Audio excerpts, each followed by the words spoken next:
doing is we're allowing one county in one member's district to acquire full ownership of a valuable piece of land for free, and that's wrong. The gentleman yields back. The gentleman from Washington. I reserve my time. Gentleman reserves. The gentleman from Arizona.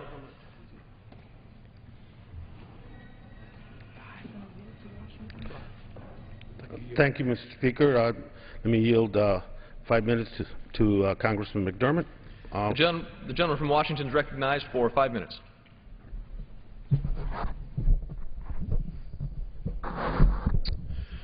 Thank you, Mr. Speaker, or Mr. Chairman.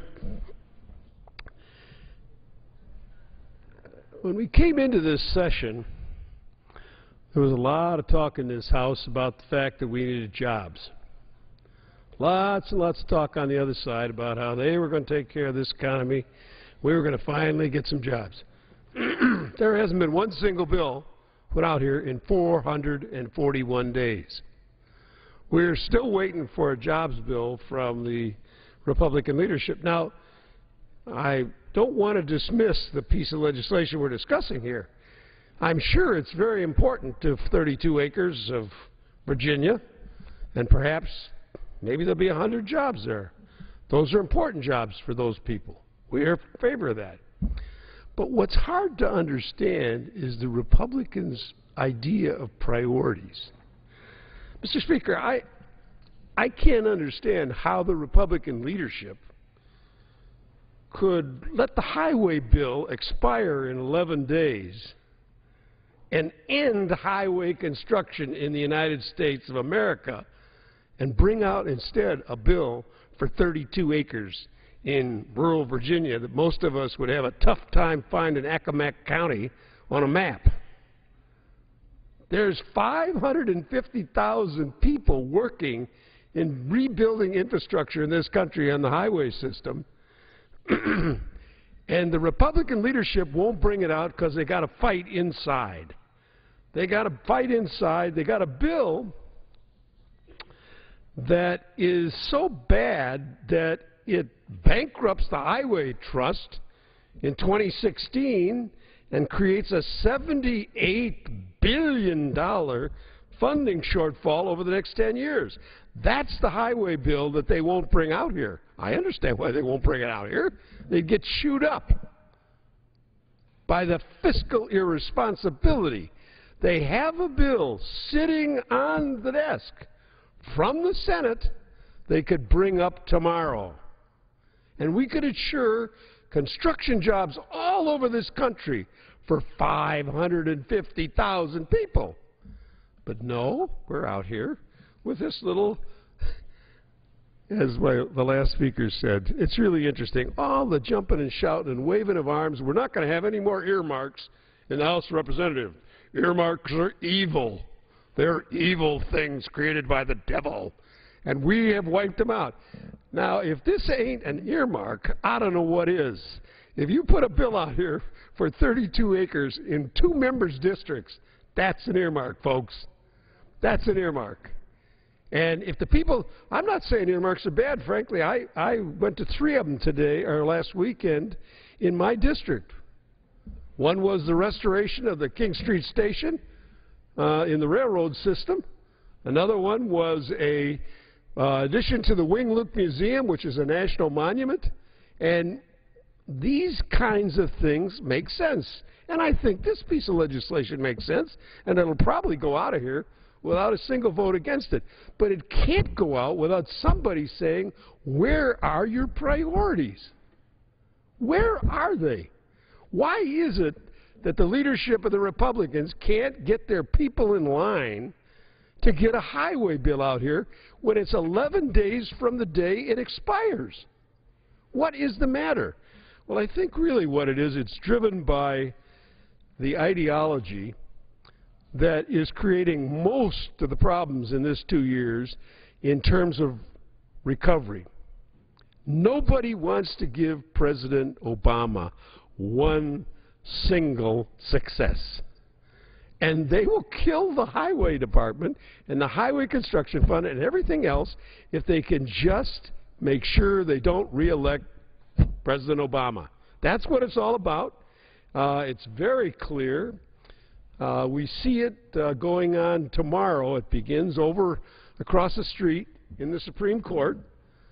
They've spent 3.5 years fighting providing health care for all Americans.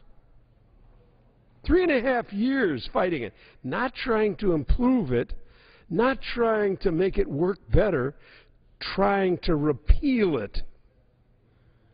That's what's going on in this city. And in fact, thousands of people have got health care now that didn't have it. The fact that you can now keep your kids on your policy to the age 26 has added millions of young people to those who are insured against health problems. There are people who have health care in spite of the fact that they have a pre-existing condition.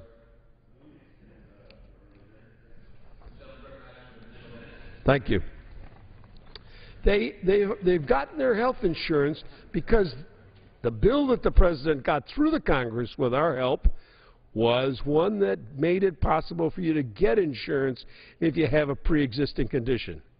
Now, there are thousands of people who have benefited from that in this country, but not one single attempt has been made by the Republicans in 3.5 years to do anything to make that work better. All they want to do is destroy it. This is the party of destruction. The destruction of the infrastructure of the country, the destruction of an attempt to do the health care, and you can go right down the list. 441 days, no job bill, and what we get out here is this earmark. It's really kind of laughable if it wasn't so serious. I yield back the balance of my time. The gentleman yields back. The gentleman from Washington. Mr. Chairman, I advise my friend I have no request for time. If he's prepared to close, I'll close. Yes, I'm prepared to close. I'll Thank you, Mr. reserve Chairman. my time. The gentleman reserves. The gentleman from Arizona is recognized. Thank you very much, Mr. Chairman. And as we've heard continually from my friends on the other side of the aisle, before us we have a seemingly innocent piece of legislation that would allow Accomack County to develop a mere 32 acres of land for an aerospace park. One might even wonder why we are taking up valuable time on the House floor debating this measure. This is not innocent legislation.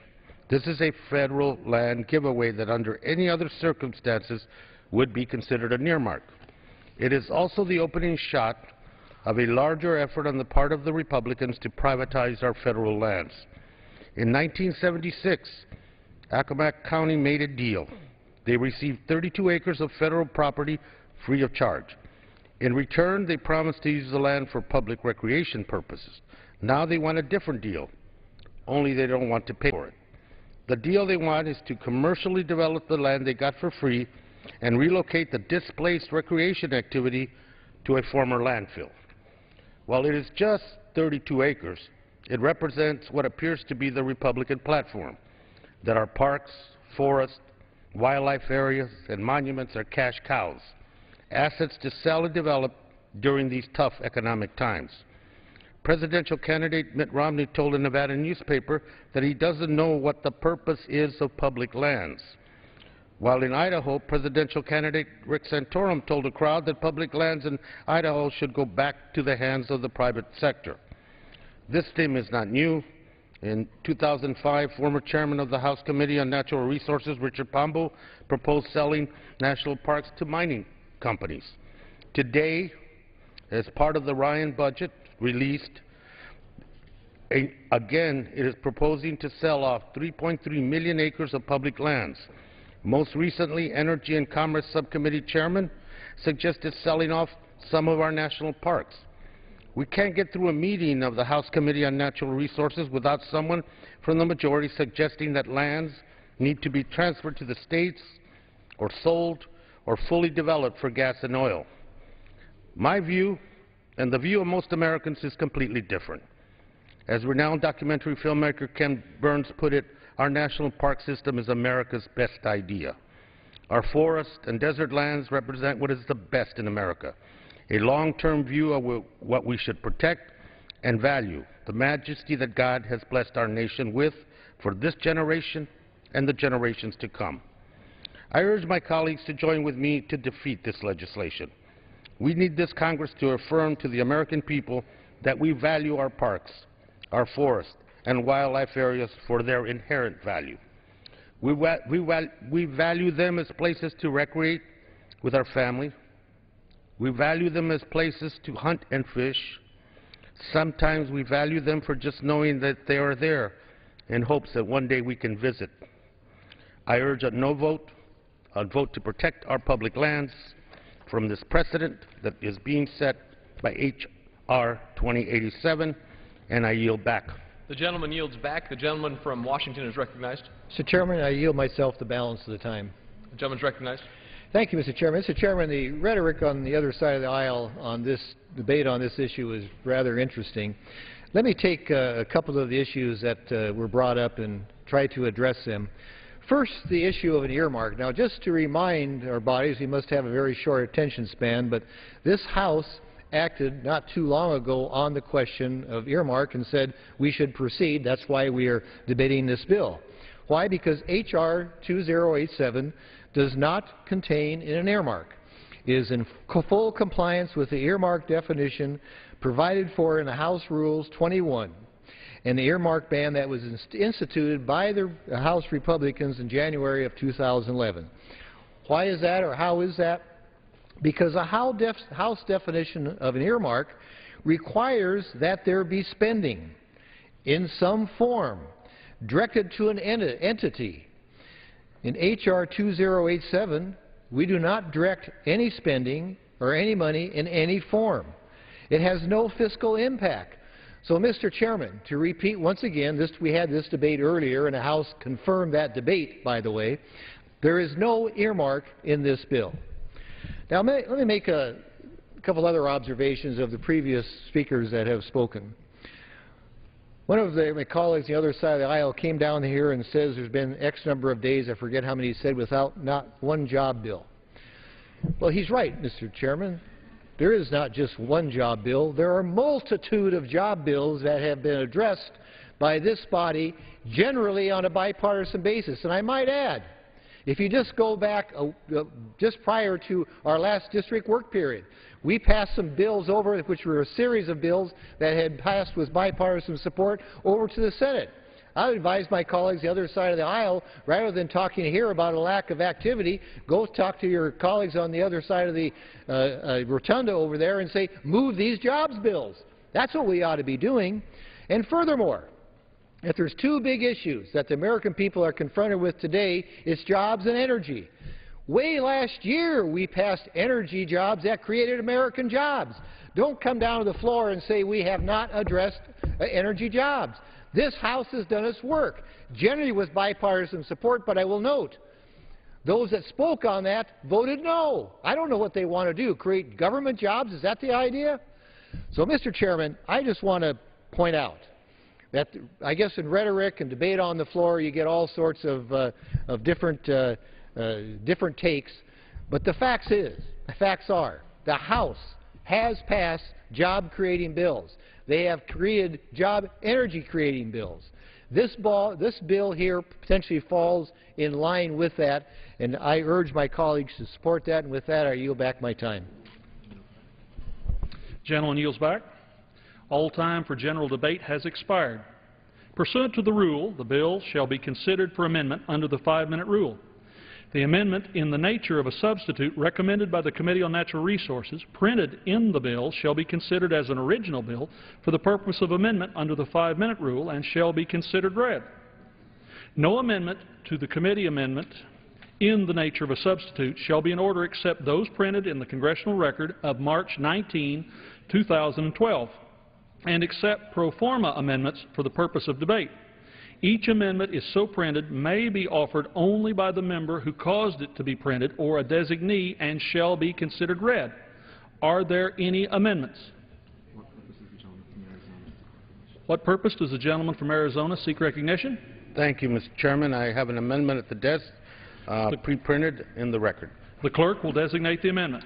Amendment number 1, printed in the Congressional Record, offered by Mr. Grijalva of Arizona. The gentleman from Arizona, Mr. Grijalva, is recognized for 5 minutes. Thank you, Mr. Chairman.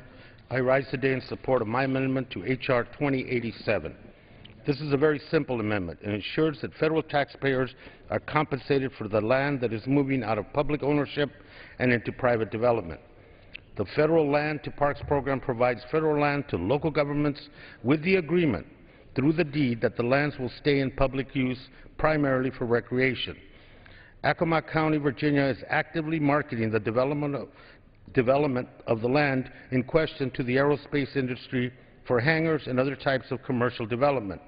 The land is valued at over $800,000. Meanwhile, the county is asking Congress to intervene so they can take the land they got for free and develop it without compensating the federal government.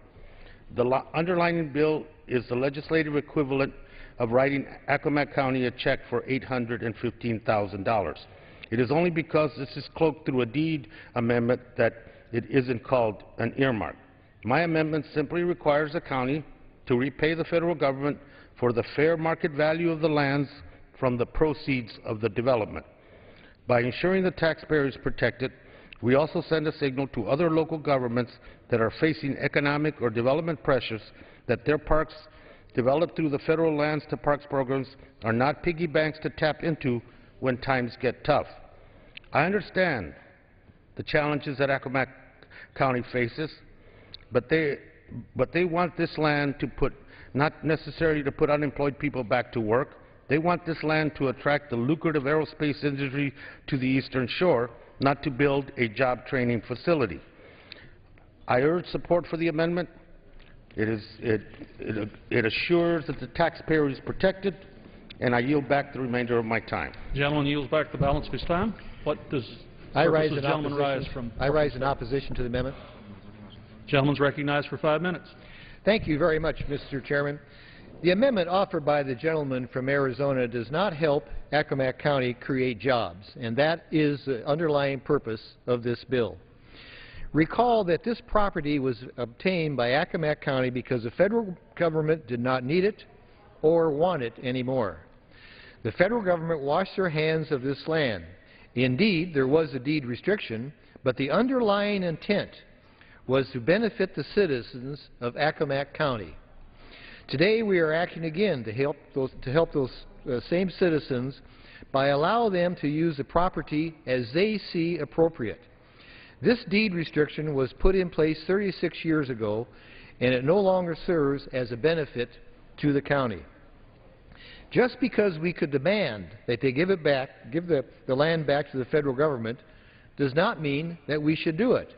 And demanding that they buy the land they already own makes even less sense.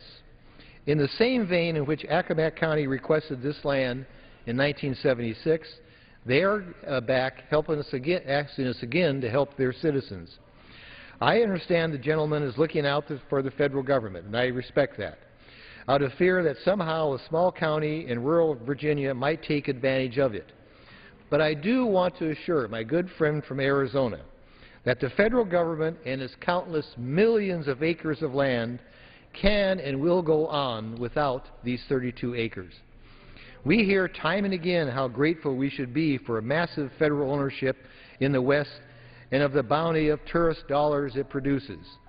Now, in this very narrow example of 32 acres, perhaps you will see the blessing of local control and what you can do without Washington's central planning and land management. I urge my colleagues to oppose this amendment because it is unwarranted and does nothing to produce much-needed jobs. And with that, I yield back my time. The gentleman yields back the balance of his time. Does anyone else seek recognition? The question is on the amendment offered by the gentleman from Arizona. Those in favor will signify by saying aye. Those opposed, say no. In the opinion of the chair, the noes have it. The amendment is not agreed to. Chairman, on that, I would like to ask for a recorded vote. Pursuant to Clause 6 of Rule 18, further proceedings on the amendment offered from the gentleman from Arizona will be postponed. Mr. Speaker. For what purpose does the gentleman from Florida seek recognition? Mr. Speaker, I have an amendment at the desk, and it's pre-printed. The clerk will designate the amendment. Amendment number 2, printed in the Congressional Record, offered by Mr. Hastings of Florida. The gentleman from Florida, Mr. Hastings, is recognized for 5 minutes. Thank you very much, Mr. Speaker. Mr. Speaker, I'd like to preface my remarks by indicating at the close of my remarks and when the debate is concluded on this amendment, I do not intend to call for a vote, largely for the reason that I believe that the ranking member, Mr. Grijalva's amendment, covers much of what I have offered in this amendment. And second, out of respect for my colleague from Accomack, Mr. Riggle, who I believe has brought this matter, as many of us may be wont to do in the future, regarding the economic concerns that exist in his community. I would only add he cited to 16% unemployment earlier today in his presentation on the floor, and I could take him to some places in the congressional district that I'm privileged to serve and show him 40% unemployment in a rural area that happens to be in the same contiguous area as the National Everglades Park. And I'm sure that I could come back here and offer some measures that would allow for Belglade and Clewiston and South Bay and Canal Point to have an opportunity to convert land that is in a national park that was given for that purpose, to leave the reversionary restriction aside and to go about the business of allowing for those counties, Hendry and Palm Beach County and Broward, to be able to utilize the land as they see fit. Land has a market value at some point. And as I understand it, and I stand to be corrected certainly by my good friend and colleague from Washington, the original deed in this property allowed that if the parcel was no longer used for recreational purposes, that it would revert to the federal government. Well, clearly that reversionary clause is what we are seeking in this particular measure, in this specific one, to overturn. I believe it's wholly unnecessary, but more importantly, I think it sets a bad precedent of involving Congress in consensually entered agreements. As I've explained, the county was granted the land on the condition that it be used as a park. And I understand and understood further from my good friend Mr. Hastings' comments yesterday at the Rules Committee that the land can't even be accessed, if it were not Mr. Hastings and it was Mr. Bishop, that the land cannot even be accessed, and therefore it is important that they make this change. Congress shouldn't grant special treatment on of something as erratic as market value, because the market value of land is always changing, and all I have to do is look at my mortgage and look at how the prices have gone down as they have all over this country. I heard the statement yesterday in the Rules Committee that the land is useless, and I don't think any land is useless. And famous Mark Twain said that we ain't going to have much more land. Just to paraphrase him, they're not manufacturing it, although I think Singapore may very well take issue with that comment. It's a park, which is important that the federal government conditioned the transfer of the land to the county in the first place on the promise that it would be used as a park. And the county agreed to those terms when it initially received the land, and now, in all due respect, they want to back out. It's not unexpected to want to alter an agreement when conditions surrounding the deal change. In fact, if the county no longer wants to use the land as a park, there are remedies readily available within the federal lands to parks program that it could choose from. Consequently, changing the agreement today because of a shift in market value sets a bad precedent. We don't know what the market value of the land will be a year from now. We don't know what it will be 5 years from now, and we certainly have no idea what it will be 200 years from now. Before you know it, every county and state, and this is why I feel very strongly about this, will be here asking Congress for the same special treatment as soon as the market shifts in their favor. My amendment requires appraisals of the land, and I believe that Mr. Grijalva's does as well. And all I ask is that if we don't want it to be a park anymore, as the county doesn't, then the county should look to the remedies it already has available to them, and I believe the market value will shift. I hope Mr. Riggle is successful. I believe the measure will pass, and with that, I would yield back any time that I may have. The gentleman's time has expired. What purpose does the gentleman from Washington Mr. seek Chairman, I recognition? rise in opposition to the amendment. The gentleman is recognized for 5 minutes. Thank you, Mr. Chairman. Mr. Chairman, I would really like to commend my good friend from Florida on his very unique approach to this bill with this very unique amendment. But make no mistake, if it were to pass, the effect of which would be to hobble and to kill this job-creating bill. So let's set that aside.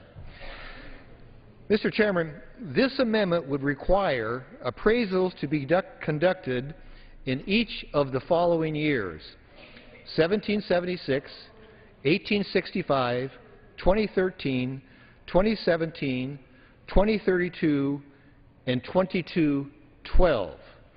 The amendment as it is written, in these amendments, as the amendment is written, these appraisals must be done in those years. We did not have a federal government in 1776, for example. In 1865, Virginia was part of the Confederacy.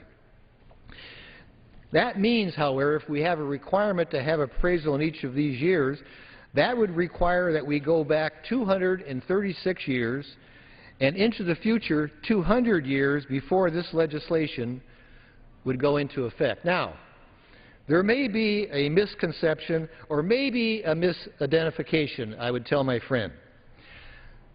I am Doc Hastings. I am not Doc Brown, the mad scientist from Back to the Future. I do not own, nor do I have access to a plutonium-powered DeLorean that would allow me or Michael J. Fox to complete the complexities of this amendment.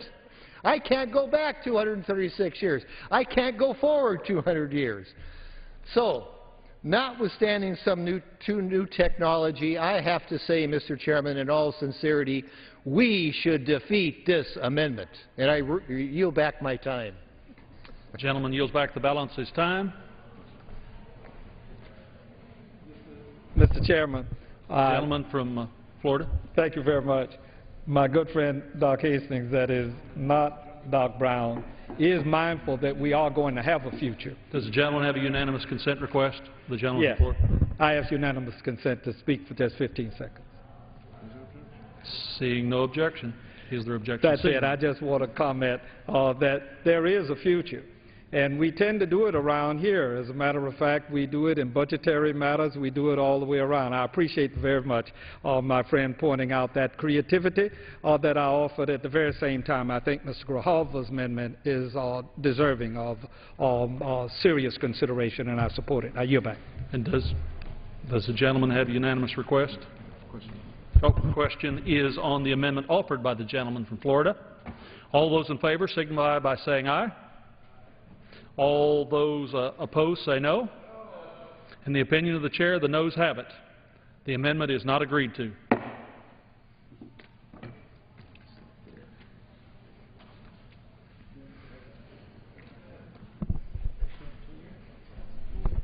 Pursuant to Clause 6 of Rule 18, the unfinished business is the request for a recorded vote on Amendment Number 1, printed in the congressional record by the gentleman from Arizona, on which further proceedings were postponed, on which the noes prevailed by a voice vote. The clerk will redesignate the amendment. Amendment Number 1, printed in the congressional record, offered by Mr. Grijalva of Arizona. A recorded vote has been requested. Those in support of the request for a recorded vote will rise and be counted.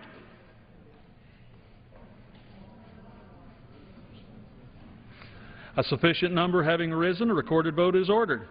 Members will record their votes by electronic device. This will be a 15-minute vote.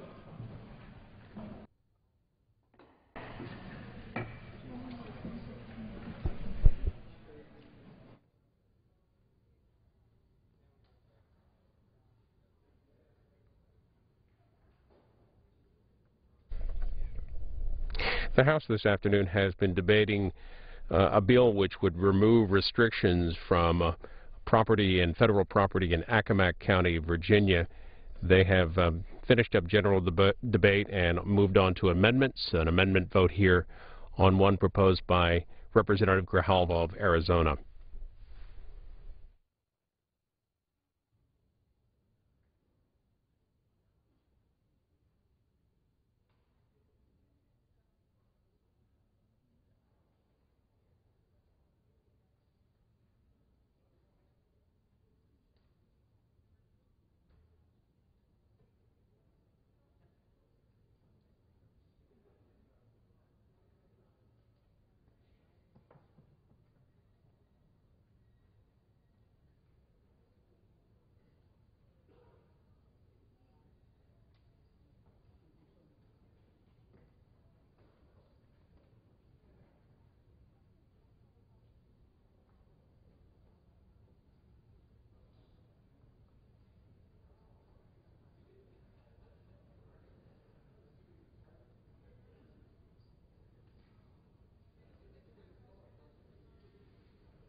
Earlier today, the House passed a bill that would establish a pilot program for expediting the sale of federal property.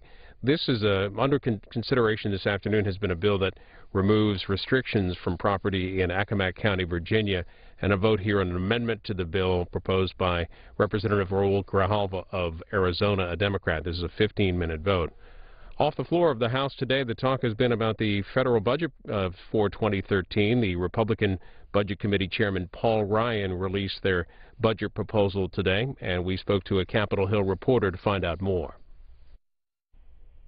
John Shaws with Market News International. House Budget Committee Chairman Paul Ryan released the details of the 2013 budget blueprint today. What are some of the key highlights in his proposal?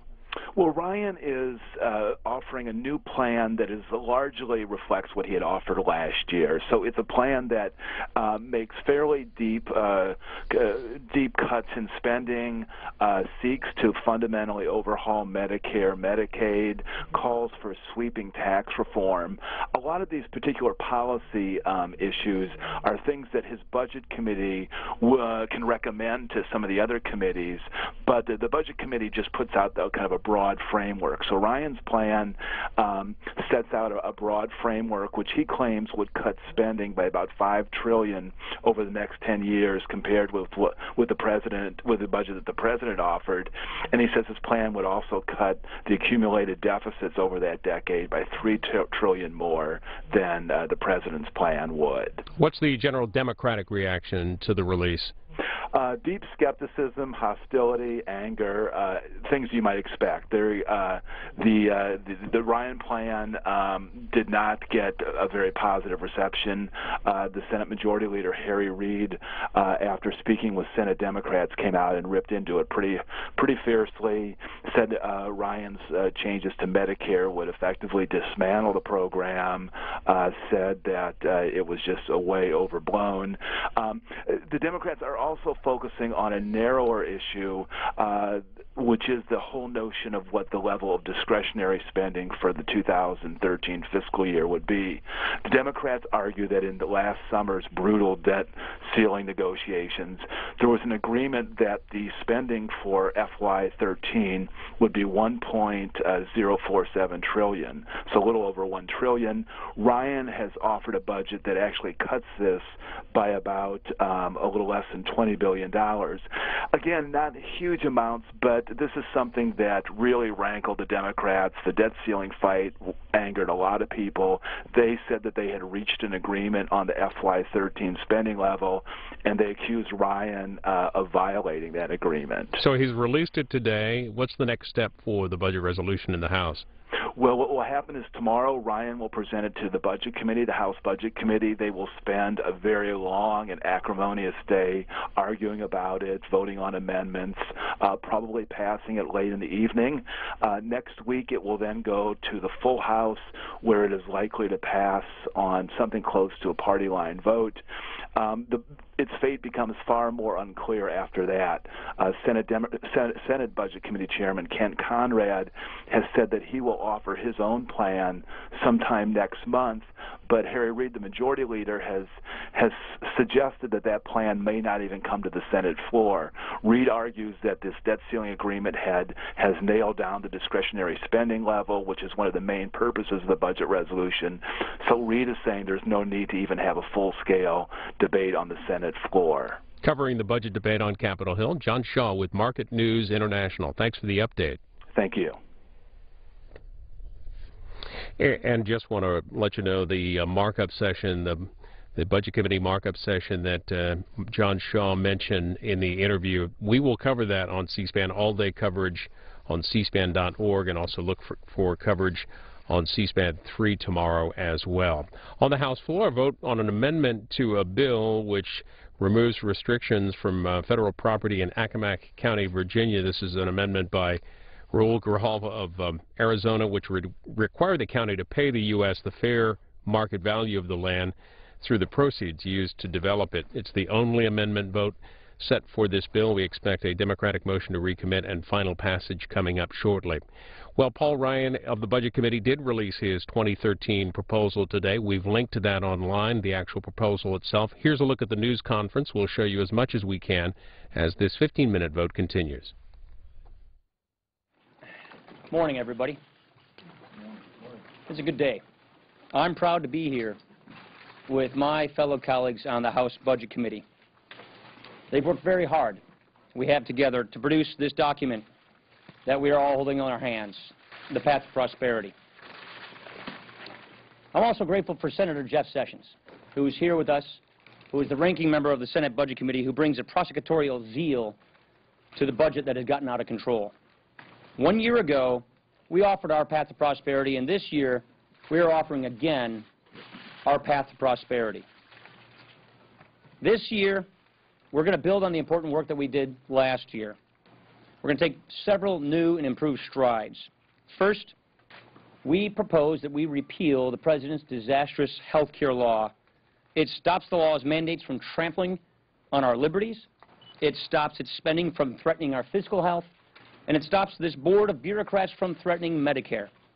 Instead, we propose to save and strengthen Medicare by taking power away from government bureaucrats.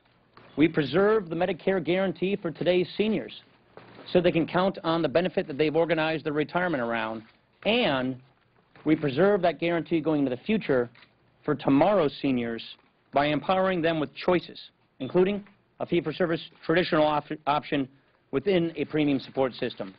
We believe competition and choice should be the way forward versus price controls that lead to rationing.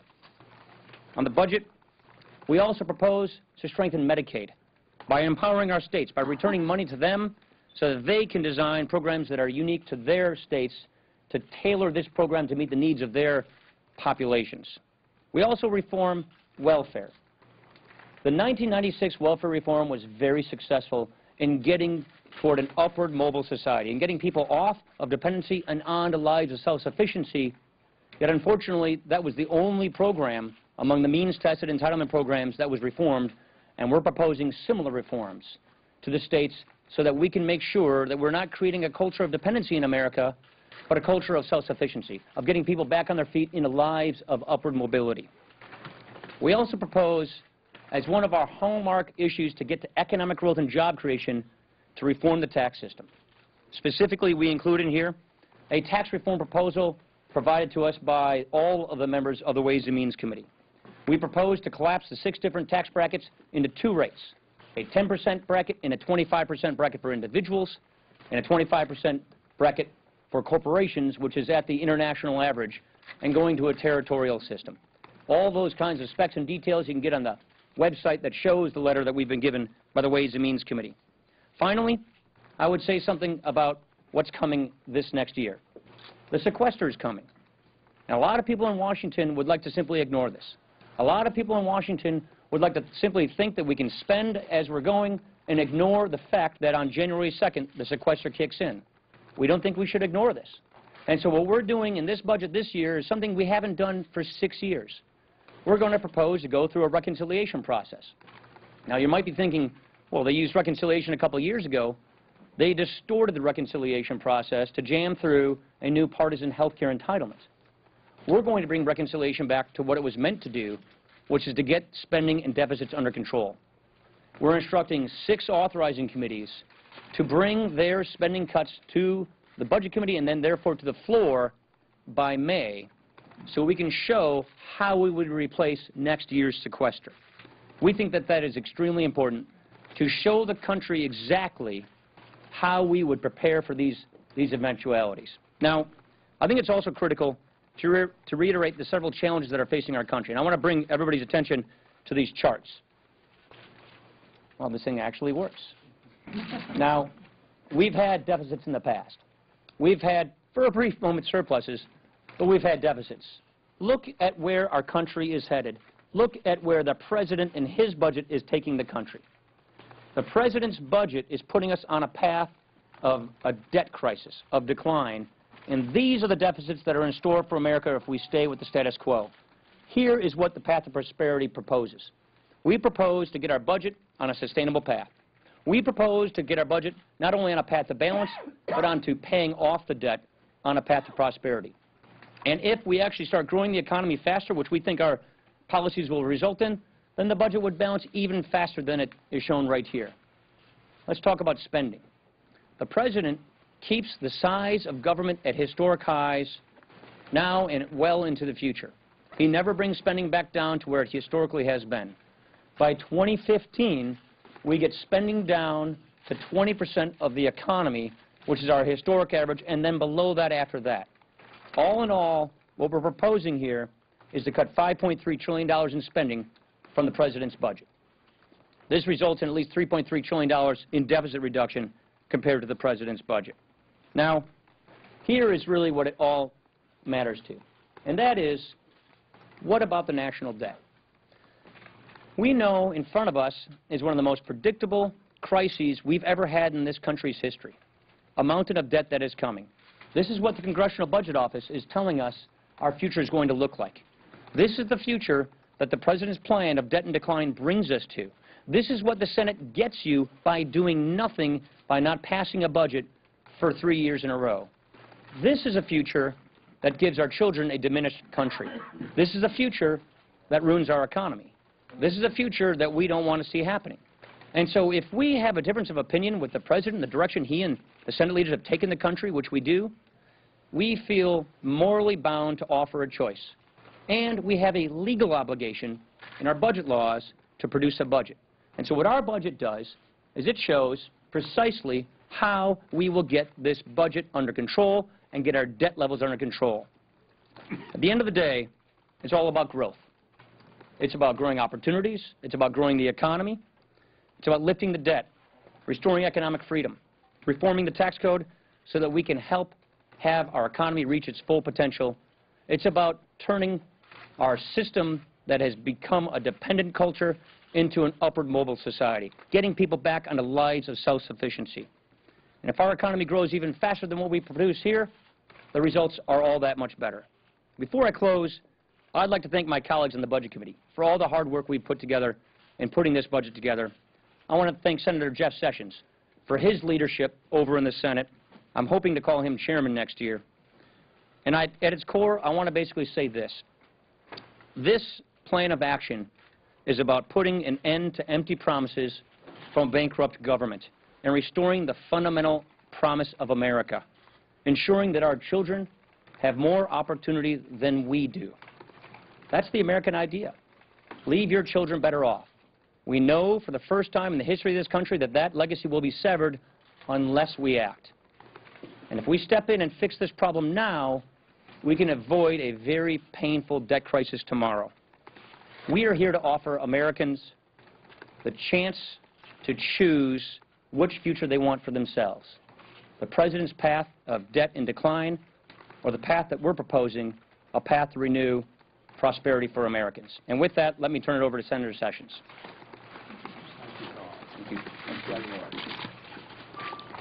The House Republicans were elected to a new majority, and they have courageously, intelligently, and responsibly laid out a new plan for America's future. They've met their duty that they were sent here to fulfill. We have never needed a budget more than we need it today. We are facing a systemic threat to America's financial health. The budget that they've offered will alter the debt course from unsustainable to sustainable. It will take us from decline to prosperity. It is the right thing for America. The Senate Democrats have abandoned their obligations and have refused to offer a budget for 3 straight years now. They didn't bother to write one last year, and they're going to miss the April 1st deadline this year, and they're not going to produce one this year. Senator Harry Reid, the Democratic leader, said it would be foolish to have a budget. The Senate's Democratic majority has forfeited their claim to leadership for America.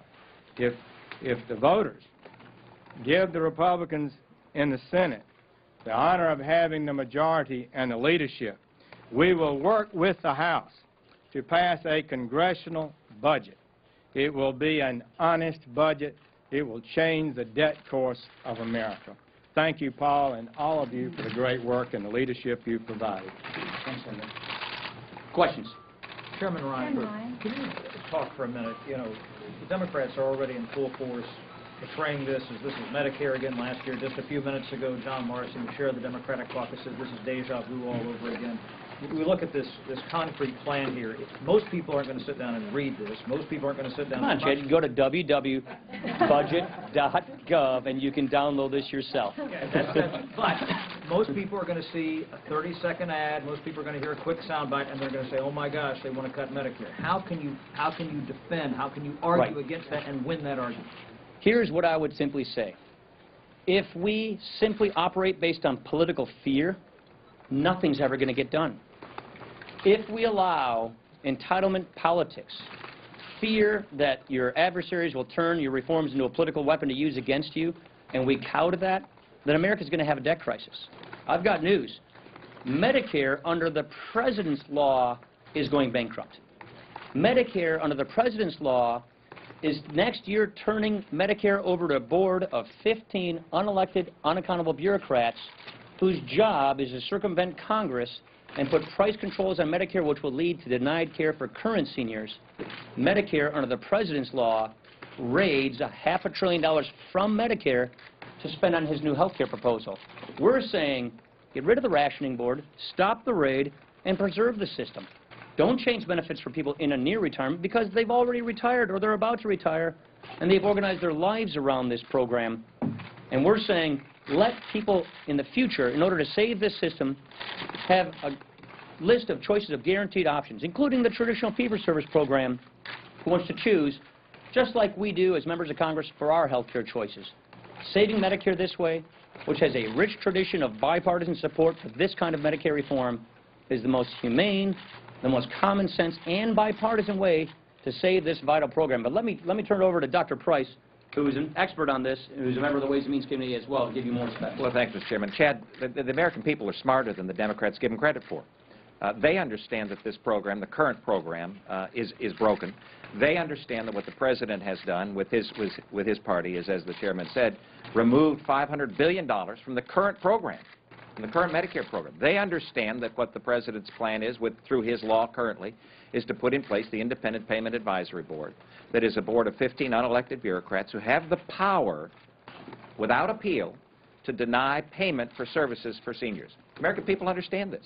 They know that what we've been working on is strengthening and improving and saving the Medicare system, which is why the work that was done between last year and this year allows seniors, will allow seniors the opportunity to stay on the current Medicare program if that's what they desire, or to voluntarily move to a different program through a premium support process. So the American people are brighter than the Democrats give them credit for. But briefly, if I can follow up, I mean, there are some on the other side of the aisle. You described this, Mr. Chairman, as a rationing board. There are some, we've heard it portrayed in the worst form as a death panel. I mean, again, aren't people going to say that this is just another shot at political rhetoric? Go ahead. Look, let's be clear. The Independent Payment Advisory Board is a board that is in current law that will be 15 individuals appointed by the President who without appeal will be able to deny payment for services that doctors would provide to seniors. As a physician, I can tell you that when you talk to the doctors of this land and say, if you don't get paid for something, are you able to do it? And the answer is no. And so what happens is that care is denied to seniors. So it doesn't make any difference what you call it. The fact of the matter is the board is in place that will deny payment for services to seniors. Seniors know that's wrong. That's why we are working to improve and strengthen the program. Chairman Ryan. Chairman Ryan. One thing we all know that Americans are very tired of is government shutdown fights. What do you say to Democrats who say budget levels, spending levels were already agreed to with the debt deal over the summer, and with this budget, you're picking another government shutdown fight? I wouldn't say that at all. I'd say we have to prepare for the fact that on January 2nd, discretionary spending goes down to $950. We have to say that we're preparing and we're showing how we would preempt the sequester from hitting next year. We shouldn't be going down the path knowing that once we pass appropriations in October, that after October, November, December, then bam, a sequester hits in. We need to prepare for that. And what we're doing in this budget is we're showing how we would prepare for that. We're actually going to reconcile 6 committees. We're going to make 6 committees go out and come up with spending cuts to show how we would replace the sequester. We think it's just being honest with people. We think it's being forthright about how we think we should deal with what's coming instead of just ignoring the law and pretending as if nothing's going to happen in January. Chairman Ryan, do you feel that this budget... Luke got you there, sorry. Okay, hey, look, you guys can settle this later. Go ahead, Luke. Yeah. Do you feel that this budget could have a detrimental effect to the GOP presidential nominee in November? No, I really don't. I think all of our candidates have campaigned on these various ideas. Our nominee owes it to the country to give them a choice of 2 futures. We're helping him do that. Look, the President is giving us a path of debt and decline. The President just gave us his 4th budget with a $4 trillion deficit, with a 4th time of kicking the can and ignoring the drivers of our debt. And actually, it's worse than that because the President's making it worse. He's putting more taxes on the back of taxpayers, on the back of hardworking Americans, on the back of small businesses, and he's increasing spending. So we owe the country an alternative path if we don't like the path the President's taking us on. Whoever our nominee is going to be owes the country that choice of 2 futures. We're helping them put this together. And each of these people running for President have all given their various ideas and reforms which perfectly jive or consistent with what we're proposing. And you wholeheartedly believe they will accept your budget? Absolutely. I'm confident in it. Yeah. What is the cost of your tax proposals over the next decade, and specifically how do you pay for them, offset them, so you're not adding to the deficit? Right, so we propose revenue-neutral tax reform. How do you do that? We believe that there's an emerging bipartisan consensus, just like there is on Medicare, on tax reform. The only problem with this consensus is the President and the Senate Democrats aren't part of it. The President just gave us a budget that says raise tax rates and add more loopholes to the tax code. More complexity, higher tax rates, that leads to more cronyism and less economic growth. We're saying keep the revenue baseline as it is, but replace this tax code we have, which is extremely complex. It's the result of both political parties loading up the tax code with special interest loopholes. We're saying get rid of the tax shelters, get rid of the loopholes, lower tax rates for everybody. And the one part I would simply talk about is this. 8 out of 10 businesses in America, they're not corporations, they're small businesses. They file their taxes as individuals, as subchapter S's, as LLCs. The President is saying in January he wants their top effective tax rate to go to 44.8%. Well, where I come from overseas, which we mean Lake Superior, the Canadians just lowered their tax rate on their businesses to 15%. How on earth, in a state where 9 out of 10 of our businesses file their taxes as individuals, can we compete when we're taxing them at 45% and the Canadians are at 15%? The point I'm trying to make is get rid of the tax shelters, lower everybody's tax rates, so we can get faster economic growth. And you can do that in a revenue-neutral way by cleaning out the loopholes in the tax shelters. Which ones? That's what the Ways and Means Committee is in charge of doing. And what the Ways and Means Committee wants to do, what Chairman Camp will tell you, is let's do this out front, in plain sight, with the public in view, and not in some back room. But help me understand, what is the potential revenue loss of your We don't plan? propose a revenue loss. We propose the current policy baseline, which is what the CBO uses to show where revenues are under the code as we know it today. We do not assume a massive tax increase. We do not assume the $4.4 trillion tax increase that the current law has in store, or the big $2 trillion tax increase that President Obama has in his budget. We propose not to raise taxes. We propose to get tax revenues, the same amount, from Americans, not by picking winners and losers in Washington, but by treating everybody fairly and simply so we can have a more competitive tax system. Lori. Question, on the tax code, to get 25%, don't you have to get rid of pretty much everything? Mortgage deduction, employer health care, retirement savings? And the second question is, where do you get $1.8 trillion over the decade in other mandatories? What is that? So when you look at the $1.8 trillion, you have to remember, relative to the president's budget, they try to reclassify a lot of their spending, such as the highway bill, into mandatory savings. So what it does is it makes the other mandatory look bigger and the discretionary number look smaller because the president tries to reclassify some spending from discretionary into mandatory. So that's an issue where I think the administration went the wrong way, where they're trying to sneak many more things under the autopilot side of government spending. As far as the tax rates are concerned, that is up to Ways and Means to decide which tax expenditures stay, which go, and what are the bend points within the income stream. No, you don't. I've been writing tax reform bills for a long, long time. I participate in the Fiscal Commission. The Fiscal Commission says get rid of all of them, you can go down to 23%. We're talking about a rate that's even a little higher than that, which allows you to afford the accommodation of some of these expenditures. Weissman. Club for Growth and some other conservatives have said that they will demand balance in 10 years. You haven't done that. Vote, what is your response the yeas are to 178, the nays are 226.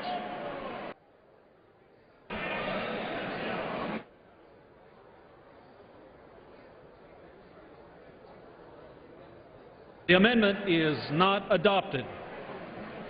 The question is on the committee amendment in the nature of a substitute.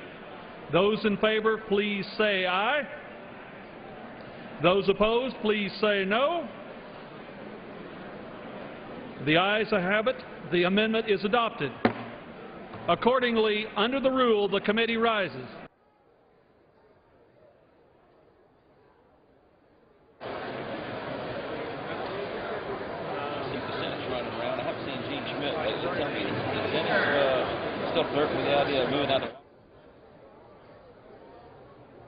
Consideration H.R. 2087 and pursuant to House Resolution 587, I report the bill back to the House with an amendment adopted in the Committee of the Whole.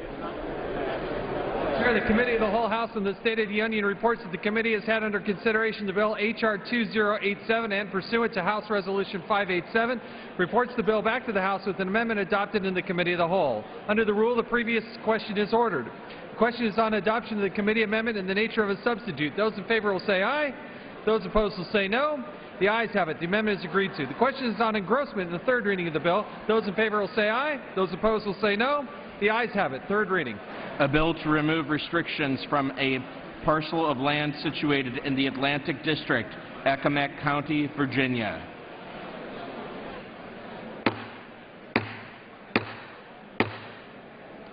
The House will come to order.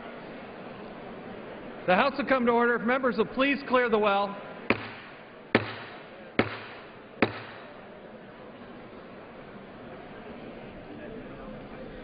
For what purpose does the gentlewoman from California rise? Mr. Speaker, I have a motion to recommit at the desk. Is the gentlewoman opposed to the bill? In its present form, I am opposed. The gentlewoman qualifies. The clerk will report the motion.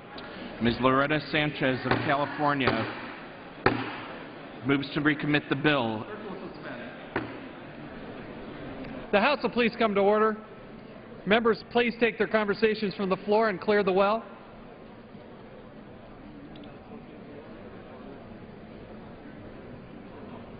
Clerk may continue.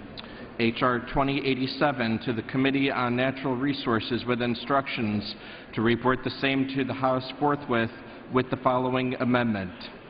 At the end of the bill, add the following. Section 2, prohibition on sale or use of land for adult entertainment or by foreign governments. Any instrument executed pursuant to Section 1A shall specify that the lands described in Section 1C shall not be sold, leased, or rented to 1. An owner or operator of an adult book, novelty, video, arcade, or live entertainment facility, or 2, any foreign government that might pose a security threat to the NASA Wallops Flight Facility.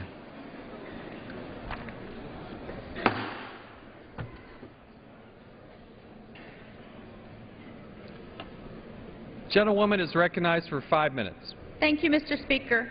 Mr. Speaker, I rise today to offer a final amendment to H.R. 2087 that, if passed,